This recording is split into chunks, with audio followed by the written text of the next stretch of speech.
Hello students, myself Ishan Singh and I'm associated with Clad Guru.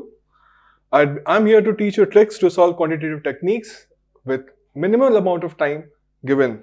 Okay? So here you can see that the question says, two renowned international software companies, namely Polaris and Contingent, started their business in the year 2007 and both the companies were in competition with each other in profit making. Polaris earned 30% of profit in the year 2007 and 2008 and further increased it to 40% in 2009. However, its profit percentage decreased to 20% in the year 2010. On the other hand, Contingent opened with 40% profit in 2007 but slowly decreased to 35% in 2008 and 30% in 2009. Interestingly, both the companies increased their profit percentage in later years considerably. Polaris increased its profit percentage to 35% in 2011 and 50% in 2012. Simultaneously, Contingent increased its profit percentage to 45% in 2010, 50% in 2011 and reached 60% in the year 2012. As there is a need to understand the income and expenditure for better performance of both the companies in the future, answer the following questions.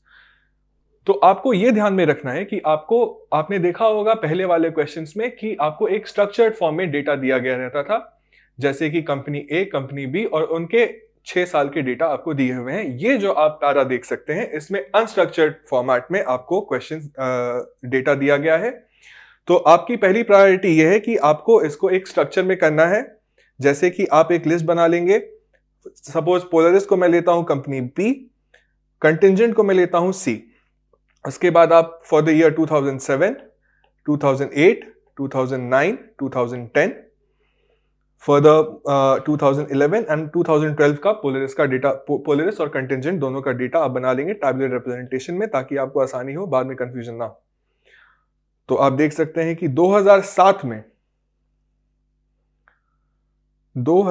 में Polaris earned 30% profit,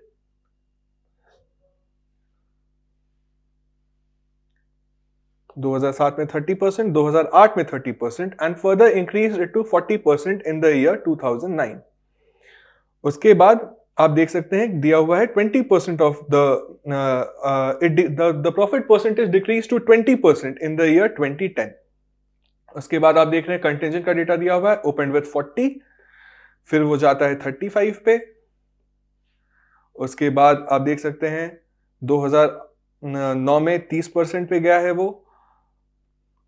उसके बाद question में फिर से data दिया गया है कि Polaris increases percentage to 35 in the year 2011 and 50% in 2012.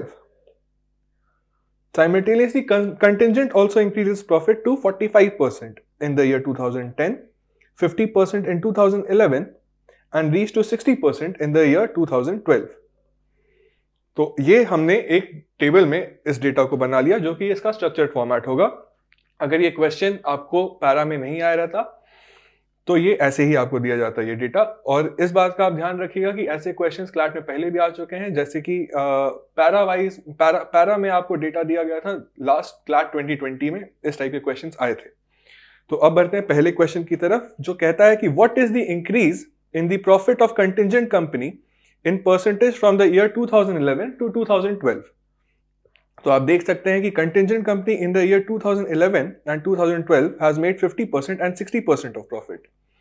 तो इसको कैलकुलेट करने के लिए आप करेंगे 60 by 50 into 100. तो आपके पास जो आंसर आएगा वो आएगा 120. तो अगर ये 120 है and 50 is supposed to be 100%, तो आप क्या करेंगे, आप माइनस करेंगे 120 माइनस 100. तो आपके पास आता है 20%, जो कि है option B.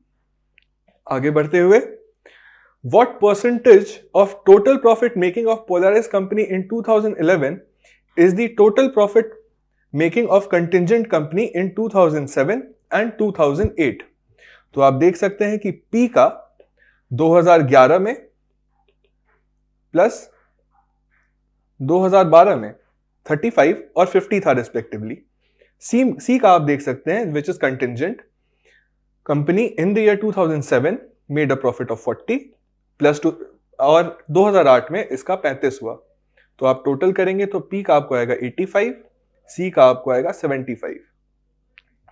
Further, what you have to do to calculate is, क्योंकि आपसे पूछा गया percentage of the total profit making of Polaris in 2011 and 12 is what percentage of total profit making of Polaris is the total profit making of contingent. Since आपको P का percentage निकालना है तो you will have to divide 85 by 75 into 100, जिससे आपको जवाब आएगा 1.133 into 100 which is equals to 113.3. तो आप देख सकते हैं कि answer A, option A is the correct answer. आगे बढ़ते हुए, if the income of contingent company in 2008 was 200 crores, what was its profit in 2009? Now, as you all know, कि income minus expenditure is equals to profit. But क्योंकि आपको सिर्फ profit percentage दिया गया है और यहां पे आपके पास इनसफिशिएंट डेटा है, तो आप इस क्वेश्चन को नहीं आंसर कर सकते, इसलिए इसका सही जवाब होगा option D, that is the answer can not be determined. अगले क्वेश्चन की तरफ बढ़ते हुए, what is the difference between the company with the highest annual average profit percentage and that of the company with the lowest annual average profit percentage? तो आपको करना होगा P का टोटल और C का टोटल। तो आप जब P का टोटल निकालेंगे, जो कि डेटा आपने ऊपर लिखा है 30 प्लस 30, 60 प्लस 40 100, 120 प्लस 35 155 और ये 50 इज इक्वल्स टू 205। फिर आप C का टोटल करेंगे तो आपको आएगा 260। अब क्योंकि 6 साल का डेटा दिया हुआ है तो आप दोनों को डिवाइड करेंगे 6 से, जिसमें आपको आंसर आएगा फॉर P आपको आएगा 34.16, फॉर C आपको आंसर आएगा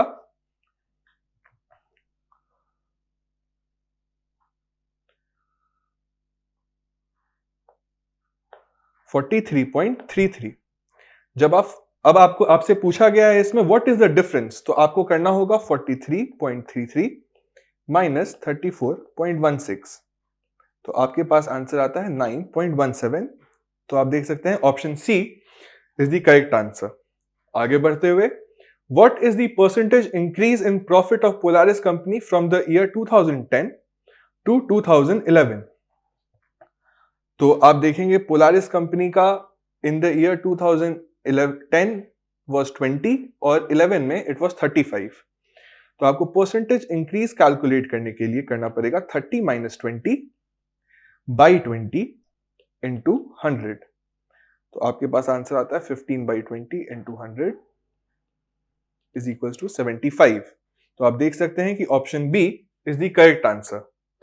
तो आपने देखा कि कैसे अनस्ट्रक्चर्ड फॉर्मेट में आपको पहले एक टेबल बनाना है ताकि आप डेटा के साथ फेमिलियर हो और उसके बाद आपको ये सॉल्व करने में बहुत आसानी होगी।